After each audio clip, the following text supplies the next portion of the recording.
අද අපි හදන්න යන්නේ චොක්ලට් ලවර්ස්ලාට චොක්ලට් රස වැඩියෙන් තියෙන ඩබල් චොකලට් චන්ක්ස් කුකීස්. මම මෙතන පාම් පිටි ග්‍රෑම් 270ක් අරගෙන තියෙනවා. අපි ඒක මේ වගේ භාජනයකට දාගන්නවා. අපි ඒකටම බේකින් සෝඩා වලින් තේ හැඳි 4න් 3 කොයි කොකෝවා පවුඩර් ග්‍රෑම් 30කුයි දාගන්නවා. ඒ වගේම මම මෙතන කෝන් ෆ්ලවර් මේසෙන්දක් අරගෙන තියෙනවා. අපි ඒකත් මේකට දාගන්න ඕනේ.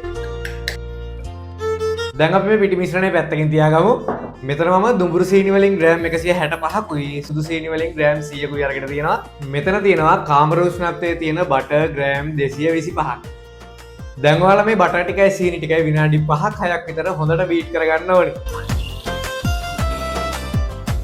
දැන් ඔයාලා බටරුයි සීනි ටික හොඳට බීට් කරගත්තට පස්සේ අපි මේකට එක බිත්තරයක් දාගන්න ඕනේ. ඒ වගේම වැනිලා තේ හැන්දක් දෙකක් විතර. දැන් ආයෙත් විනාඩි 2ක් විතර මේක බීට් කරගන්න ඕනේ.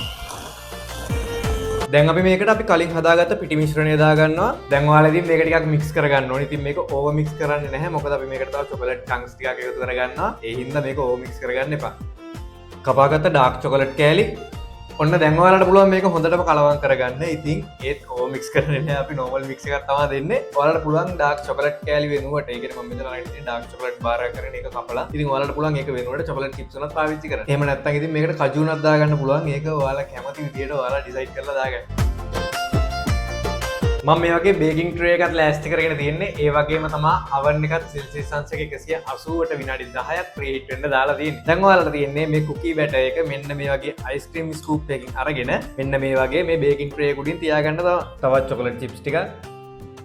දැන් ඉතින් ඔයාලට තියෙන්නේ මේක oven එකේ සෙල්සියස් අංශයක 180 විනාඩි 15ක් 20ක් වගේ බේක් කරගන්න එක තමයි. ඔන්න දැන් නම් අපේ කුකීස් ටික ගානට බේක් වෙලා තියෙන්නේ. ඔයාලා බය වෙන්න එපා. මේක පොඩ්ඩක් නිකන් එබින ගතිය තිබ්බයි කියලා මේක නිවෙද්දි හරියනවා. දැන් මේක හොඳට නිවෙන්න දෙන්න ඕනේ.